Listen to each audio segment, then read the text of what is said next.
Hello दोस्तों। आज अपन solve करेंगे जून 2022 में जो पेपर लगा था बेगला का लैंग्वेज थ्रू लिटरेचर, उसको सॉल्व करेंगे। इससे पहले दोस्तों मैं 3 वीडियो और बना चुका हूँ आपके प्रीवियस ईयर क्वेश्चन पेपर्स की, है ना। तो वो देख लेना, जैसे कि दिसंबर 2022 का देख सकते हो आप, और जून 2023 और दिसंबर 2023 का भी देख लेना, ठीक है। तो ये पढ़ लो, 3 घंटे का टाइम मिलता है, 100 मार्क्स इसमें टोटल मैक्सिमम मार्क्स होता है। सबसे पहला जो सवाल आता है दोस्तों पैसेज का ही आता है इसमें, ठीक है। पैसेज का आता है तो सबसे पहले यही रीड कर लेते हैं अपन, ध्यान से पढ़ना अपने को, ठीक है।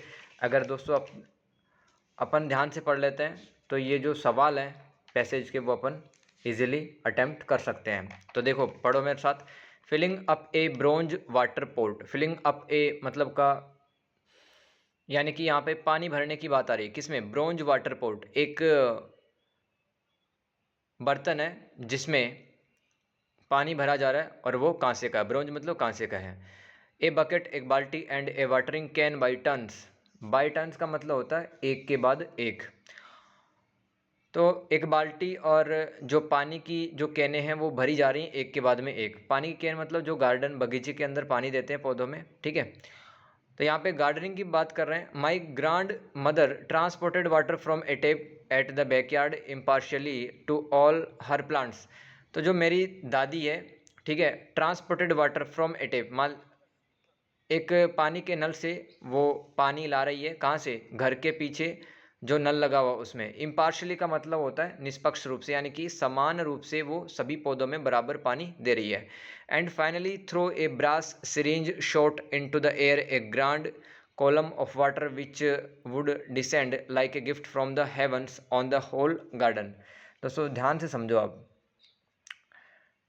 डिसेंडेंट का मतलब होता है नीचे उतरना। तो जो बांस, सॉरी, यहाँ पे कांसे का जो बर्तन था जिससे कि पानी दिया जा रहा था पौधों में, ठीक है।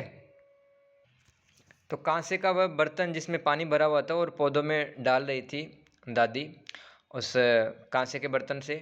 तो उस बर्तन के बाहर है ना एक पीतल की एक नली लगी हुई थी, ठीक है। तो ब्रास का मतलब होता है पीतल और ब्रॉन्ज का मतलब कांसा होता है। तो सिरिंज मतलब सुईनुमा एक नली थी जो कि पीतल की बनी हुई थी और उससे पानी निकल रहा था बाहर की तरफ। The air a grand column मतलब पानी का एक स्तंभ बन रहा था, पानी की एक नली धारा बह रही थी।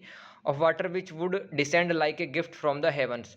तो पौधों को तो ऐसा लग रहा था मानो स्वर्ग से, हेवन से कोई पानी की जो धारा है, यानी कि पानी है, वो आ रहा था उन पर। ऑन द होल गार्डन, पूरे गार्डन में ऐसा ही लग रहा था जैसे कि स्वर्ग से कोई पानी की धाराएं आ रही हैं। डैम्पनिंग डाउन द मड, यानी कि वहाँ पर गार्डन के अंदर पहले से थोड़ा बहुत कीचड़ था और कीचड़ और ज़्यादा गीला हो गया जैसे ही पानी उस कांसे के बर्तन से निकलता है, ठीक है।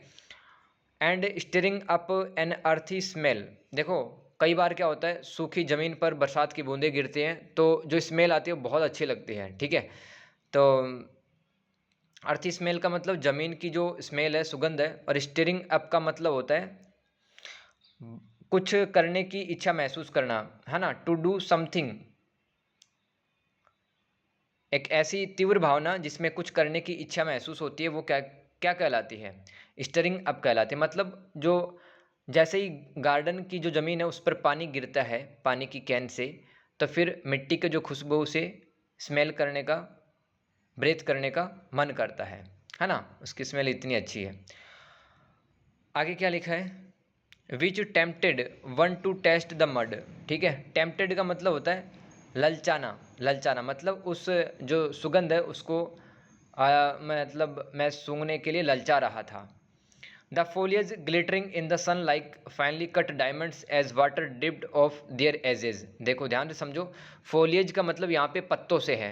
आपने ऐसे पौधे देखे होंगे जिनकी जो पत्तियाँ वो रंगीन होती हैं, उनको foliage प्लांट भी कहते हैं।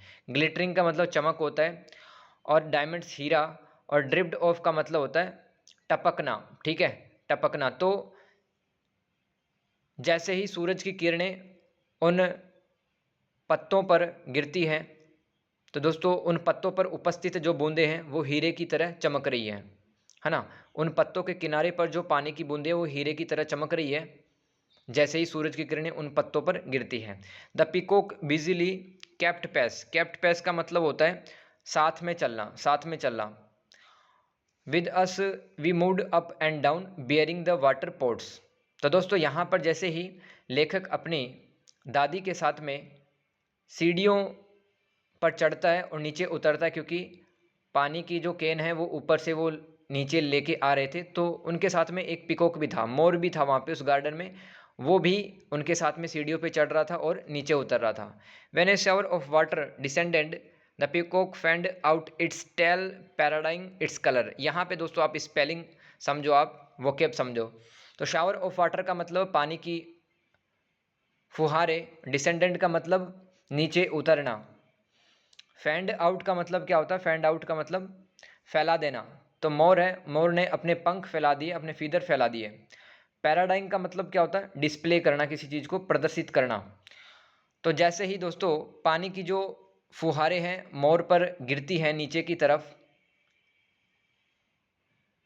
तो मोर ने अपने पंख फैला दिए और अपने जो पंखों का जो रंग है वो प्रदर्शित कर रहा है। आई होप दोस्तों मैं आपको समझा पा रहा हूँ हिंदी में भी और इंग्लिश के अंदर। तो दोस्तों इस कविता में लेखक है अपनी दादी के साथ में गार्डन के अंदर, और दादी है वो घर के पीछे एक नल लगा हुआ, उस नल से वो पानी भर कर के लेके आ रही है। उनके पास में एक कांसे का बर्तन है और उस कांसे के बर्तन के बाहर एक पीतल की एक नली लगी है जिससे कि पानी निकल रहा है और वो पौधों में डाल रही है दादी माँ। ठीक है, तो इस तरह से यहाँ पे बताने की कोशिश की गई है। पहला सवाल है दोस्तों, suggest an appropriate title to the passage. मतलब आपको शीर्षक बताना है, एक ऐसी थीम बतानी है, एक ऐसा नाम बताना है जो फिट बैठता है इस पैसेज के लिए टाइटल। दूसरा सवाल है, give two examples of personification as used in the passage. तो दोस्तों यहाँ पे फिगर ऑफ स्पीच पूछा है आपसे कि पर्सोनिफिकेशन कहाँ पर यूज हुआ है। तीसरा सवाल है, suggest A parallel word for transported, what kind of transportation has taken place. तो यहाँ पे ट्रांसपोर्ट के लिए दूसरा कौन सा शब्द अपन यूज कर सकते हैं इस पैसेज में, है ना। जैसे कि मैंने बताया था ना कि जो दादी है वो घर के पीछे बने हुए नल से पानी लेके आ रही है, ट्रांसपोर्ट कर रही है गार्डन तक। What kind of transportation has taken place, मतलब किस प्रकार के परिवहन की यहाँ पे बातें की जा रही हैं। चौथा सवाल है, what is the meaning of heavens in the passage. यहाँ पे हेवन का क्या मतलब बताया गया है। In what sense are the word steering and paradigm used in the passage. तो स्टीयरिंग का मतलब क्या है यहाँ पे और पैराडाइम का मतलब क्या है। ये दोस्तों पहला ही सवाल था और टोटल हमें 10 नंबर मिलेंगे पहले सवाल में, पैसेज है।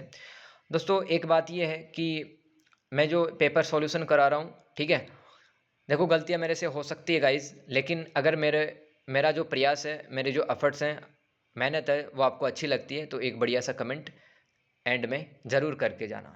ठीक है, तो अब एक एक करके इनका सॉल्यूशन देख लेते हैं। जैसे दूसरा सवाल है, प्रीफिक्स पूछा गया था, सॉल्यूशन बाद में देखेंगे, पहले सवाल समझ लो। प्रीफिक्स जो कि आप उपसर्ग और पढ़ते पढ़ते हैं, उपसर्ग मतलब किसी भी वर्ड के पहले एक साथ शब्द लगा दें तो प्रीफिक्स कहलाता है। जैसे कि अप्रोप्रिएट का इनअप्रोप्रिएट बन जाएगा, है ना, रिगार्ड का डिसरिगार्ड बन जाएगा। किसी भी शब्द से पहले अगर कोई शब्द जोड़ते हैं उसको प्रीफिक्स कहते हैं हिंदी इंग्लिश के अंदर, और शब्द के अंत में जो जोड़ते हैं उसको क्या कहते हैं, सफिक्स कहते हैं। तीसरा सवाल है यहाँ पे कंजक्शन आपको बताना है, भरना है कंजक्शन। कंजक्शन मतलब योजक चिन्ह, दो वाक्यों को जोड़ने के लिए जिस एक शब्द का प्रयोग करते हैं उसको कंजक्शन कहते हैं इंग्लिश के अंदर। चौथा है आपको लिटरेरी डिवाइसेस यानी कि साहित्य के अंदर काम आने वाली जो फिगर ऑफ स्पीच है या साहित्यिक उपकरण, लिटरेरी डिवाइस, उनका बताना है। जैसे कि मेटोनिम, अंडर स्टेटमेंट क्या होता है, पैराडॉक्स क्या होता है और आयरनी क्या होता है। निम्न में से कोई दो आपको लिखने हैं, एटलीस्ट 2 राइट शॉर्ट नोट्स लिखने हैं किसी भी 2 पर, जैसे कि literal versus metaphorical meaning, rhetoric, alliteration, pun. तो ये चारों मैं आपको बता दूंगा आपकी सहूलियत के लिए, वैसे तो आपको 2 ही लिखने हैं गाइज। तो आपका जो काम है वो मैं आसान बना दूंगा। क्वेश्चन नंबर 6 है, आपको सेंटेंस ठीक करने हैं, है ना, कुछ ना कुछ एरर है, गलतियां हैं, वो आपको ठीक करके लिखना है। क्वेश्चन नंबर 7 आपको क्या लिखना है, इसके अंदर आपको प्रीपोजिशन इसके अंदर लगाने हैं। प्रीपोजिशन 10 नंबर का सवाल है। क्वेश्चन नंबर 8 आपको फिगर ऑफ स्पीच यानी कि अलंकार हैं वो इसमें देख लेने कि अलिट्रेशन कौन से में, सिमली कौन से में, पैराडॉक्स कौन से में, आयरनी कौन से में है। फिर है दोस्तों आपको क्रिया का सही रूप यानी कि फाल का सेकंड फॉर्म आएगा, थर्ड फॉर्म आएगा, इस तरह से लिखना है। शब्दों का सही रूप यहाँ पे लिखना है आपको। क्वेश्चन नंबर 9 है, यहाँ पर ये फ्रेजल वर्ब दी गई है। फ्रेजल वर्ब क्या होती है, जब किसी वर्ब के साथ में अपन प्रीपोजिशन लगा देते हैं या फिर एडवर्ब का यूज कर लेते हैं तो उसे ही अपन फ्रेजल वर्ब कहते हैं। तो यहाँ पे जितने भी फ्रेजल वर्ब हैं इनका सबसे पहले तो आपको मतलब पता रहना चाहिए और इनके सहायता से अपन एक एक सेंटेंस एक एक वाक्य बनाएंगे, तो 10 में से 10 नंबर आ जाएंगे। क्वेश्चन नंबर 10, आपको यहाँ पे सफिक्स का यूज करना, जैसे कि डिलाइट का डिलाइटफुल हो जाएगा। इस शब्द के बाद में कोई सा भी शब्द लगा दो, जैसे केयर के बाद में केयरलेस लगा सकते हो, केयर फ्री लगा सकते हो, आप केयरफुल भी लगा सकते हो, है ना, इस तरह से लगा सकते हैं। क्वेश्चन नंबर 10 में बी दूसरा पार्ट है कि यहाँ पे आपको कुछ शब्द दे रखे हैं, उनका हूबहू आपको प्रयोग करना है, किसी एक वाक्य के अंदर बनाना है उसको। जैसे कि आपको ऐसा सेंटेंस बनाना है जिसमें इम्पटी वर्ब की तरह काम कर रहा है। जैसे कि आपको एक ऐसा सवाल बनाना है कि डिफेंड है वो एडजेक्टिव की तरह उस वाक्य में काम कर रहा है। तो दोस्तों इस तरह से ये आपका 100 नंबर का जो पेपर है वो अपन सोल्व करने वाले हैं, तो बने रहो, ठीक है। हमारा पैसेज का पहला सवाल था दोस्तों, हमें एक टाइटल बताना था। इस पैसेज का टाइटल क्या हुआ, तो मैंने लिख दिया a day in the garden, ये मेरी तरफ से है, ठीक है। क्वेश्चन नंबर पहले में ही दूसरा पार्ट है, give two examples of personification as used in the passage. दोस्तों यहाँ पे एक तो फोलिएज की, तो फोलिएज बता रखा है, एक पिकॉक बता रखा है, ठीक है। पर्सोनिफिकेशन कहाँ पे यूज करते हैं, पर्सोनिफिकेशन कहाँ पे यूज करते हैं, जहाँ पर किसी निर्जीव वस्तु को एक सजीव वस्तु की तरह बताया जाता है, यानी कि नॉन लिविंग बीइंग को लिविंग बीइंग की तरह बताया जाता है, वहाँ पे पर्सोनिफिकेशन, या इसको हिंदी में मानवीकरण अलंकार भी कहते हैं। तो डायमंड यहाँ पे एक चीज़ बताई गई है, डायमंड एक वर्ड है, ठीक है, निर्जीव है, राइट। इसी तरह पे यहाँ पे पिकॉक से भी रिलेटेड एक पर्सोनिफिकेशन वर्ड दे रखा है, ठीक है। तो ये इसका आंसर होगा, डायमंड एंड पिकॉक। तीसरा है, suggest A parallel word for transported. तो आपको समानार्थी शब्द लिखने हैं यहाँ पे, यानी कि सिमिलर वर्ड लिखना है ट्रांसपोर्टेड के लिए। सेंट लिख सकते हो, शिप्ड लिख सकते हो। किस तरह के ट्रांसपोर्टेशन की बात की जा रही है यहाँ पे, तो water is being transported from one place to another place to water the plants. तो जो दादी है, लेखक की दादी, ग्रैंड मदर, वो पानी को एक स्थान से दूसरे स्थान पर ट्रांसपोर्ट कर रही है। पहले में ही चौथा सवाल अपना, what is the meaning of heavens in the passage. तो दोस्तों जैसे ही गार्डन के अंदर उस कांसे का जो बर्तन रहता है उससे जैसे ही पानी निकलता है, तो फिर ऐसा लगता है कि स्वर्ग से, हेवन से कोई पानी की धारा स्ट्रीम बह रही है। तो a grand column of water which is coming from a brass syringe. तो यही हेवन का मतलब यहाँ पे बताया गया है। In what sense are the words steering and paradigm used in the passage. तो स्टीयरिंग का मतलब होता है, the meaning of steering is author has strong feelings to something exciting. तो दोस्तों जब थ्रिलिंग की बात आती है, जब कुछ एक्साइटमेंट की बात आती है, ठीक है, वहाँ पर स्टीयरिंग वर्ड यूज करते हैं, मतलब कोई स्ट्रॉन्ग फीलिंग आए कुछ करने की, वहाँ पे स्टीयरिंग यूज होता है। पैराडाइम का मतलब क्या है इस पैसेज में, peacock is displaying it's colourful feathers. तो पैराडाइम का मतलब डिस्प्ले करना, प्रदर्शित करना, ये इसका आंसर हो जाएगा कि इन शब्दों का क्या मतलब है इन पैसेज के अंदर, वो हमने बता दिया है। आगे पढ़ लो आप, प्रीफिक्स 5 नंबर के सवाल है। तो अप्रोप्रिएट का बन जाएगा इन अप्रोप्रिएट, रिगार्ड का बन जाएगा डिसरिगार्ड, प्लेस का रिप्लेस, रिलेवेंट का इरिलेवेंट, एंटिटी का, एंटिटी खुद ही एक रूट वर्ड है तो इसका कोई प्रीफिक्स नहीं होता है, ठीक है, नो प्रीफिक्स हियर, या फिर एंटिटी को आप एंटिटी ही लिख के आ जाना। आगे है तीसरा सवाल, कंजक्शन आपको यूज करने, ही फ्लीड, रिक्त स्थान, ही वाज अफ्रेड, वह भाग गया। अब यहाँ पे आपको मन के अंदर सोच लेना क्या आ सकता है, क्यों भाग गया, क्यों भाग गया, क्योंकि वो डरा हुआ था, बिकॉज आएगा यहाँ पे। दूसरा है, he will miss the train unless we hurry. तो दोस्तों अगर किसी भी सेंटेंस के अंदर इफ़ और नॉट का मतलब निकले तो आपको वहाँ पे अनलेस यूज करना है। किसी भी वाक्य में अगर यदि और नहीं आ जाए वहाँ पे अनलेस यूज होता है। जैसे कि यदि हमने जल्दी नहीं की तो हमारी जो ट्रेन है वो छूट जाएगी, यदि और नहीं, इफ़ और नॉट आ रहा है तो अनलेस। तीसरा है, I can not give you any money, मैं आपको और ज़्यादा पैसे नहीं दे सकता हूँ। आई हैव नन, मेरे पास में नहीं है। तो यहाँ पे पहले ही सेंटेंस में कारण बता दिया गया कि मेरे पास में पैसा नहीं है इसलिए, या क्योंकि मैं आपको पैसा नहीं दे सकता हूँ। तो जहाँ पे कारण बताते हैं वहाँ पे फॉर का यूज कर सकते हैं या फिर बिकॉज का यूज कर सकते हैं। फिर चौथा है इसमें, आई डिड नॉट गो, मैं नहीं गया। अब यहाँ पे क्योंकि आएगा, क्योंकि की जगह बिकॉज लिख देना। अब Jupiter is bigger than Mars, then का यूज हो जाएगा। यहाँ पे ये सारे कंजक्शन है वो अपन ने देख लिए, 5 में से 5 नंबर आ गए अपने। अब क्वेश्चन नंबर 4 है, यहाँ पे लिटरेरी डिवाइस यानी कि आपको फिगर ऑफ स्पीच बताने हैं। मेटोनिम क्या होता है? It is a figure of speech in which an object is designated by the name of something which is generally associated with it. अब देखो यहाँ पे एग्जाम्पल से समझो, the pen is stronger than the sword. तो जो कलम होता है वो तलवार से भी बढ़ के कहीं होता है, क्योंकि आप देखो ना कि मान लो एक कोई साधारण सा सैनिक है, ठीक है, उसके पास में बंदूक है, बहुत तगड़ी बंदूक है उसके पास में, या तलवार है उसके पास में, और एक उसके सामने बहुत बड़ा अधिकारी आता है, तो अधिकारी कैसे बना? वो पढ़ लिख करके कलम की ताकत से बना होगा, ठीक है। तो यहाँ पे वही बताया जा रहा है कि आप शाब्दिक अर्थों को ना ले, लिटरल मीनिंग को ना ले, और उनका मतलब और निकलता है, ठीक है। तो it is a figure of speech in which an object is designated by the name of something, यानी कि यहाँ पे जो वर्ड यूज किए जाते हैं उनका शाब्दिक अर्थ नहीं लेना होता, लिटरल मीनिंग नहीं लेना होता है, उनका मीनिंग और ही कुछ निकलता है ना। वो वहाँ पे मेटानिम लिटरेरी डिवाइस का इस्तेमाल हम करते हैं। जैसे कि एक और एग्जांपल से समझो, grey hairs should be respected. तो यहाँ पे दोस्तों जो सफ़ेद बाल है उनकी इज्जत करनी चाहिए, ये तो हो जाएगा इसका लिटरल मीनिंग। लेकिन इसका मतलब ये होगा कि कोई अनुभवी व्यक्ति है, कोई बुजुर्ग व्यक्ति है, उसका हमें मान सम्मान करना चाहिए। तो यहाँ पे क्या बताया जा रहा है कि अपने को शाब्दिक अर्थ नहीं लेना होता, लिटरल मीनिंग नहीं लेना होता, उनका और ही मीनिंग लेना होता है, ठीक है। दूसरा यहाँ पे बता रखा अंडर स्टेटमेंट। तो दोस्तों जैसे कि एक छोटे बच्चे को चोट लगती है ना कई बार, तो हम तो कहते हैं कि भाई मच्छर मर गया, है ना, तो उसको बाबू बाबू कह के चुप कराते हैं अपन। तो मान लो कोई बड़ी सी बात हो गई या बड़ी कोई चीज़ हो गई, लेकिन उसको छोटा करके दिखाना वो कहलाता है आपका अंडर स्टेटमेंट। तो लिख देना इसमें आंसर में, statement that makes something seems less important, comma serious, comma big etcetera than it really is. तो वास्तविकता से दूर हट करके अगर किसी बड़ी चीज़ को, बड़ी बात को, बड़ी गंभीर बात को भी हम छोटा करके बताते हैं, वहाँ पे अंडर स्टेटमेंट का यूज होता है। एग्जाम्पल समझो, it is only A small scratch. तो जैसे कि गाड़ी है, उसका एक्सीडेंट हो जाता है, लेकिन पापा को हम बोलते हैं कि ये तो छोटा सा स्क्रैच है ना। तो चोट ज़्यादा लगी है गाड़ी को, लेकिन हम उसको पापा को कम बता के बोल रहे हैं ताकि पापा धमकाए ना, ठीक है। आगे 20 kilometres is not a long distance to walk. ये एग्जाम्पल भी समझ लो। कोई एक बंदा है दोस्तों, उसको तो काफ़ी ज़्यादा आदत लगी हुई है दौड़ने की, भागने की, तो वो कहता है कि 20 किलोमीटर कोई लंबी दूरी नहीं है चलने के लिए। तो 20 किलोमीटर कितना होता है दोस्तों? आधा किलोमीटर तक लोग चलने में परेशान हो जाते हैं।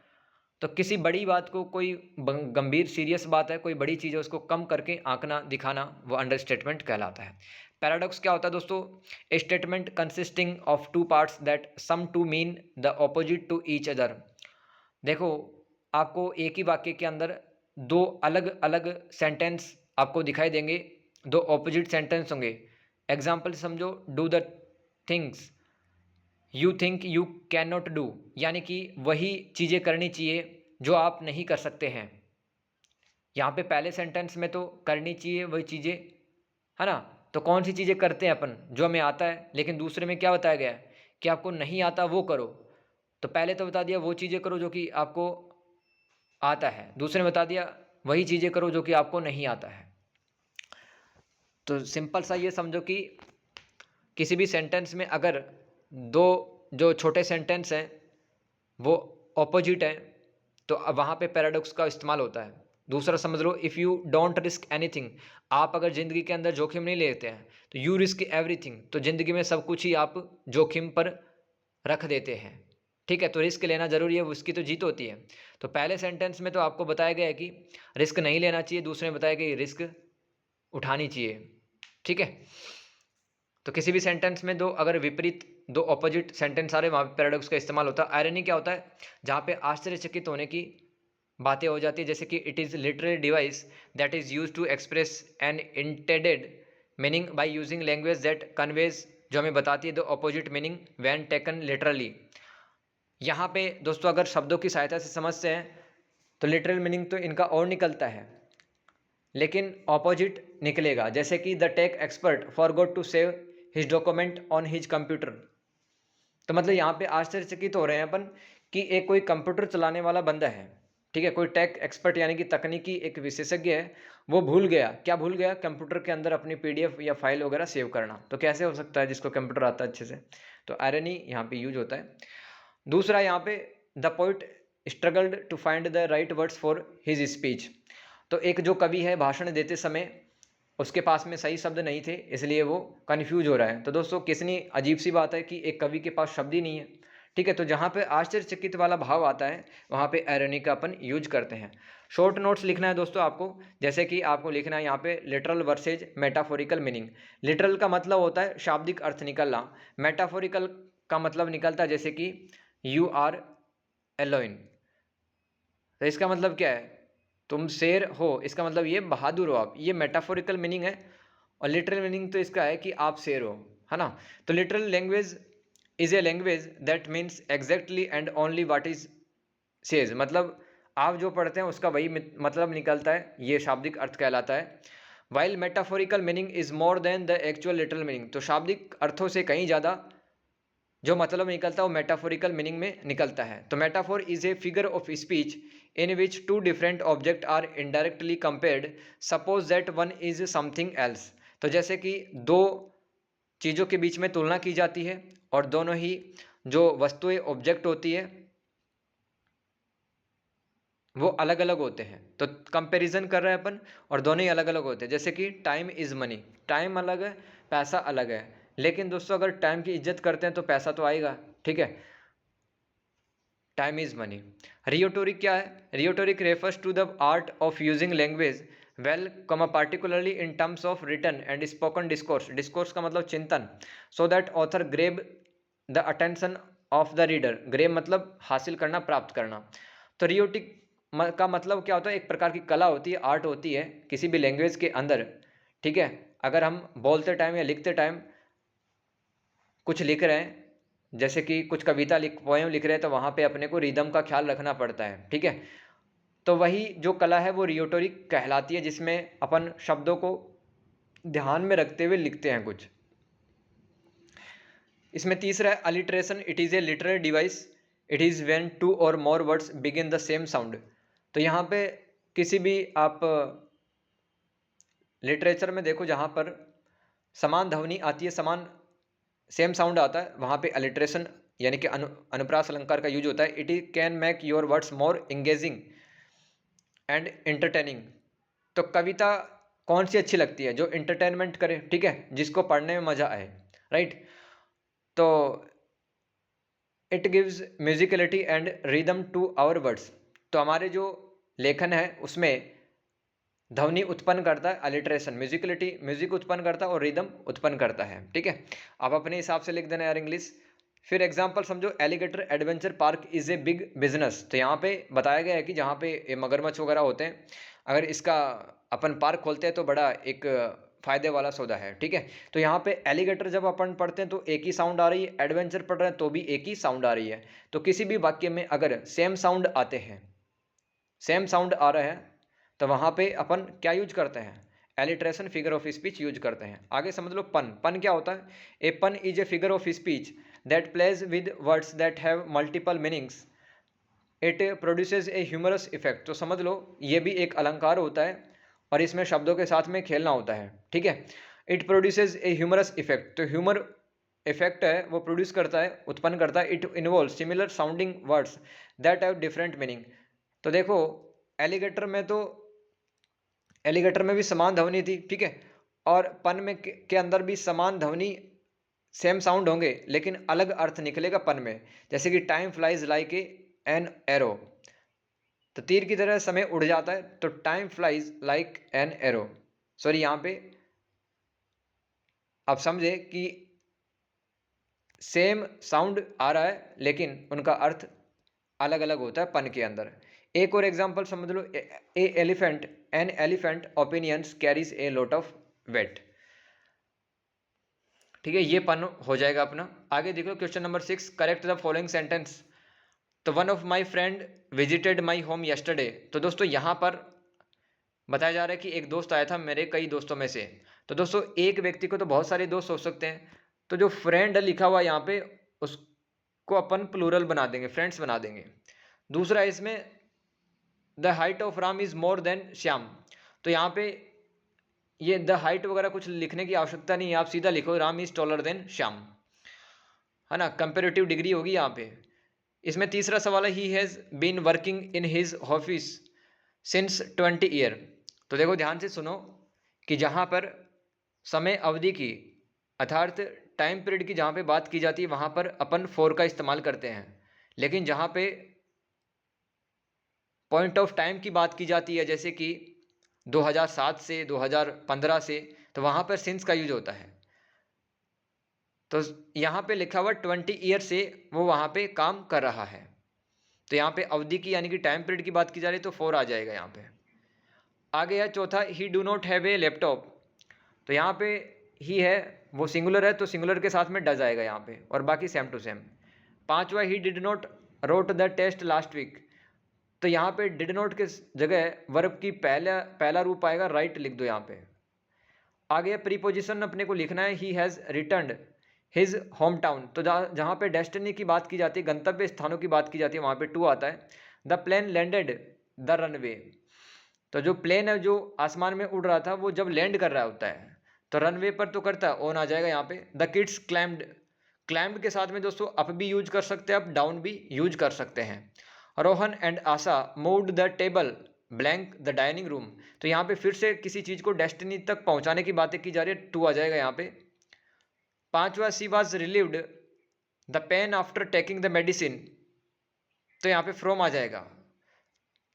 आगे देखो in the forest the bat flew low their heads.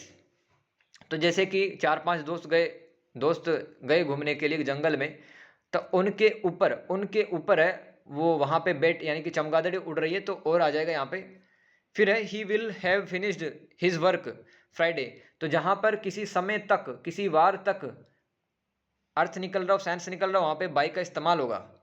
आगे my friend has been living in Canada 2 years. यहाँ पे फिर से टाइम पीरियड यानी कि समय अवधि की बात की जा रही है, तो समय अवधि के लिए फॉर यूज करते हैं, और पॉइंट ऑफ टाइम के लिए यानी कि निश्चित समय के लिए अपन सिंस यूज करेंगे, यहाँ पे फॉर आ जाएगा। आगे देखो there is no point in walking alone in the street. ये तो सिंपल सा है, नाइट इवनिंग इनके पहले 8 का यूज होगा। He has been waiting for you 7 o'clock। यहाँ पे पॉइंट ऑफ टाइम की बात, निश्चित टाइम की बात होगी, 7 बजे से तुम्हारा वो इंतजार कर रहा है, सिंस आ जाएगा। क्वेश्चन नंबर 8 है identify and explain the figure of speech. तो देखो इसमें पहला है she is all nations and world to me. तब वह मेरे लिए पूरा एक संसार ही है, ठीक है। तो यहाँ पे फिगर ऑफ स्पीच यानी कौन सा अलंकार यूज हुआ, हाइपरबोली। अब कारण आपको बताना है क्यों यूज हुआ है, because he exaggerate the importance of the person indicating she is everything to the speaker. तो यहाँ पे जो बात बोल रहा है वो कि वो मेरे लिए पूरा संसार ही है वो, ठीक है। तो वो शब्दों पे बार बार जोर डाल रहा है, एग्जेजरेट कर रहा है। तो हाइपरबोली वहीं पे आता है जहां पर किसी बात पर दबाव डाला जाता है और रीडर का जो ध्यान है वो अट्रैक्ट किया जाता है। फिर सेकेंड है sometimes you have to be cruel to be kind. तो यहाँ पे दोस्तों पैराडॉक्स होगा, क्योंकि जहाँ पर दो ऑपोजिट बातें आती हैं वहाँ पे पैराडॉक्स होता है। अभी बताया था आपको, टू ऑपोजिट सेंटेंस है ये। तो आपको एक तरफ तो बहुत क्रूर, बहुत बुरा बनना पड़ रहा है दयालु बनने के लिए, ठीक है। दयालु और क्रूरता अलग अलग चीज़ें हैं, ऑपोजिट है, तो पैराडॉक्स वहाँ पे यूज होता है। आगे लिखो द सूटकेस वेग्स ए टन। तो यहाँ पे दोस्तों फिर से है जो लेखक है या स्पीकर है वो दबाव डाल रहा है, जोर डाल रहा है किसी बात पे कि यार ये तो बहुत भारी है। तो हाइपरबोली यहाँ पे फिगर ऑफ स्पीच होगा, because speaker using an extreme exaggeration to emphasise a point. तो एक पॉइंट पे वो बात दे रहा है कि यार ये तो सूटकेस तो बहुत भारी है, तो हाइपरबोली यूज होगा यहाँ पे। फोर्थ है I asked him not to open the Pandora's box of his complaints. तो यहाँ पे मेटाफोर का यूज होता है। मेटाफोर दोस्तों क्या बताता है, ठीक है, लिटरल मीनिंग के अलावा बताता है, कुछ अलग ही अर्थ निकलता है। पेंडोराज बॉक्स का मतलब होता है बहुत बड़ी समस्या है। तो पंडाराज बॉक्स ब्रिंग्स ग्रेट ट्रबल्स और मिसफॉर्चून। तो पंडाराज बॉक्स का मतलब होता है कि बहुत बड़ी समस्याएं आ जाना। My sister and I had a friendly fight over the ice cream. दोस्तों अगर किसी भी वाक्य के अंदर जो दो ऐसे शब्द हैं जो कि आपस में कॉन्ट्राडिक्टरी यानी कि विपरीत अर्थ उनका निकलता है। किसी भी एक वाक्य के अंदर अगर विपरीत अर्थ निकलता है, ऑपोजिट मीनिंग निकलता है, वहाँ पे ऑक्सीमोरन होता है दो शब्दों के बीच में। जैसे कि यहाँ पे फ्रेंडली और फाइट दोनों ही अलग अलग है, ऑक्सीमोरन हो जाएगा। आगे आपको शब्दों का सही रूप लिखना है, जैसे कि ही ब्लैंक फाल लिखा हुआ ब्रैकेट के अंदर, asleep while he was studying, तो वो सो गया, ठीक है, गया। तो यहाँ पे पास्ट सिंपल टेंस का यूज होगा और क्रिया का दूसरा रूप आ जाएगा, वर्ब की second form. The coffee is being prepared, यहाँ पे एक्टिव और पैसिव वॉइस का यूज किया गया, पैसिव वॉइस है यहाँ पे, ठीक है। तो वर्ब की थर्ड फॉर्म आएगी, प्रिपेयर को अपन प्रिपेयर्ड लिख देंगे। तीसरा है सी इज गिफ्टेड। देखो यहाँ पे अपन गिफ्ट को गिफ्टेड लिख देंगे, क्योंकि यहाँ पे पास्ट सिंपल का टेंस यूज होगा। उसने अपने भाई को जन्मदिन पर एक मोबाइल फ़ोन गिफ्ट दिया।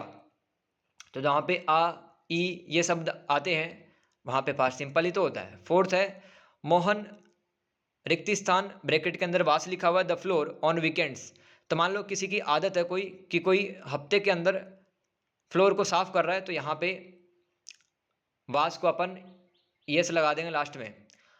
His watch was blank bracket में ब्रेक लिखा है इन ए स्ट्रीट फाइट, तो उसकी जो घड़ी है वो गली की जो लड़ाई हुई थी उसमें टूट गई। तो यहाँ पे फिर से पैसिव टेंस पैसिव वॉइस का यूज होगा, है ना।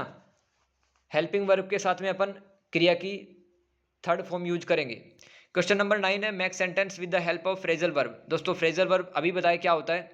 किसी भी वर्ब के साथ में अगर अपन प्रीपोजिशन अथवा एडवर्ब लगा देते हैं तो फ्रेजल वर्ब बन जाते हैं। जैसे कि फॉल अपार्ट, फॉल अपार्ट का मतलब होता है बहुत बड़ी मुश्किलों के बाद में कोई चीज़ टूट जाती है, उसको फॉल अपार्ट कहेंगे। तो जैसे कि एग्जांपल आपसे पूछा है लिखने को, their marriage finally fell apart, तो उनकी जो शादी है वो अंततः टूट ही गई, ये बहुत ज़्यादा मुश्किलें आ रही थी। दूसरा है गेट अवे। गेट अवे का मतलब क्या होता है, ब्रेक लेना। I just need to get away for a few days, मैं कुछ दिनों के लिए आराम करना चाहती हूँ या फिर दूर जाना चाहती हूँ। तो गेट अवे का मतलब क्या होता है, to escape something, to escape something. तीसरा हैंग इन, हैंगिंग का मतलब होता है किसी चीज़ को लगातार करते रहना, तो hang in their you will get a new job. फिर चौथा मेकअप। तो दोस्तों मेकअप के तो बहुत सारे मतलब निकलते हैं, लेकिन यहाँ पे मैंने आपको एक बता दिया दोस्ताना व्यवहार के रूप में कि you should makeup with your sister. तो आपको अपनी बहन के साथ में दोस्ताना व्यवहार अपनाना चाहिए, यानी कि उसको दोस्त बनाना चाहिए अपनी। मेकअप का मतलब दोस्त बनाना भी होता है ना, या रिश्ते सुधारना भी होता है मेकअप का मतलब। पांचवा वर्कआउट। तो वर्कआउट का मतलब होता है योजना बनाना, प्लान करना किसी चीज़ को। तो I have worked out a new way of doing it, तो मैंने इस काम को करने के लिए एक दूसरा तरीका निकाला है, एक नया तरीका निकाला है। लास्ट सवाल देख लेते हैं दोस्तों, 15 नंबर का है, 5 और 10 नंबर का, दो पार्ट है इसमें। पहले पार्ट में तो आपको सफिक्स जोड़ने हैं, यानी कि प्रत्यय जोड़ने हैं। प्रत्यय क्या होता है, या सफिक्स किसी भी वर्ड के आगे अगर कोई वर्ड आता है तो उसको सफिक्स कहते हैं। जैसे कि डिलाइट का बन जाएगा डिलाइटफुल, केयर के बाद में लगा दो आप केयरलेस, केयर फ्री भी लिख सकते हो आप, है ना। और चाइल्ड का बन जाएगा चाइल्डिश, कल्चर का बन जाएगा कल्चरल, और मेथड का बन जाएगा मेथडोलॉजी। ये सफिक्स और प्रीफिक्स देख लेना भाई, ये आते ही आते हैं। अब 10वें सवाल में दूसरा पार्ट है use of following words in sentences as directed, यानी कि आपको इम्पटी को एक क्रिया की तरह इस्तेमाल करते हुए एक सेंटेंस बनाना है। तो मैंने बना दिया है the box she found was empty, या फिर हिज हैंड्स वर इम्पटी। तो यहाँ पे इम्पटी है वो क्रिया की तरह काम कर रहा है और मैंने वाक्य बना दिया। यही आपसे पूछा कि आपको वाक्य बनाना है। दूसरा है प्रेस। प्रेस शब्द को क्रिया की तरह इस्तेमाल करते आपको सेंटेंस बनाना है। तो प्रेस द बटन, बटन को दबाओ, to start the machine, machine को चालू करने के लिए बटन को दबाओ। हार्वेस्ट को किस तरह से इस्तेमाल कर सकते हैं, they want to harvest timber in the forest. Timber का मतलब होता है इमारती लकड़ी, जिससे कि फर्नीचर वगैरह बनता है। तो वे चाहते हैं हार्वेस्ट यानी कि काटना, जंगल के अंदर जो लकड़ियाँ उनको काटना चाहते हैं। चौथा है हार्म, यानी कि नुकसान पहुंचाना किसी को, और ये विशेषण की तरह काम करना चाहिए किसी भी वाक्य में, वो लिखना है आपको। तो many house hold products, house hold का मतलब होता है घरेलू, प्रोडक्ट का मतलब सामान, और हार्मफुल, तो बहुत सारे घरेलू जो सामान होते हैं वो हार्मफुल होते हैं। जैसे कि बाजार से अपन कुछ खाने पीने का जंक फूड ले आते हैं, वो नुकसान ही करते हैं अपने को। पांचवा डिफेंड यानी कि रक्षा करना, इसको एडजेक्टिव की तरह यूज करते हुए इसको सेंटेंस फॉर्म करना। एक, the city was enclosed by A defensive wall. Enclosed का मतलब होता है घिरा हुआ होना, तो जो शहर है वो घिरा हुआ है एक सुरक्षात्मक दीवार की सहायता से। तो दोस्तों इस तरह से मैंने ये जो पेपर था आपका प्रीवियस ईयर पेपर वो सोल्व करवा दिया है। जून 2022 का था। टोटल मैंने 4 करवा दिए, उनको भी देख लेना आप, टोटल 4 हो गए अब, ठीक है। चलो अब मिलते हैं नेक्स्ट क्लास के अंदर, तो बार बार देखें, और अगर कोई आपका सजेशन है वो भी आप लिख सकते हैं एक अच्छा सा कमेंट करके। Thank you so much.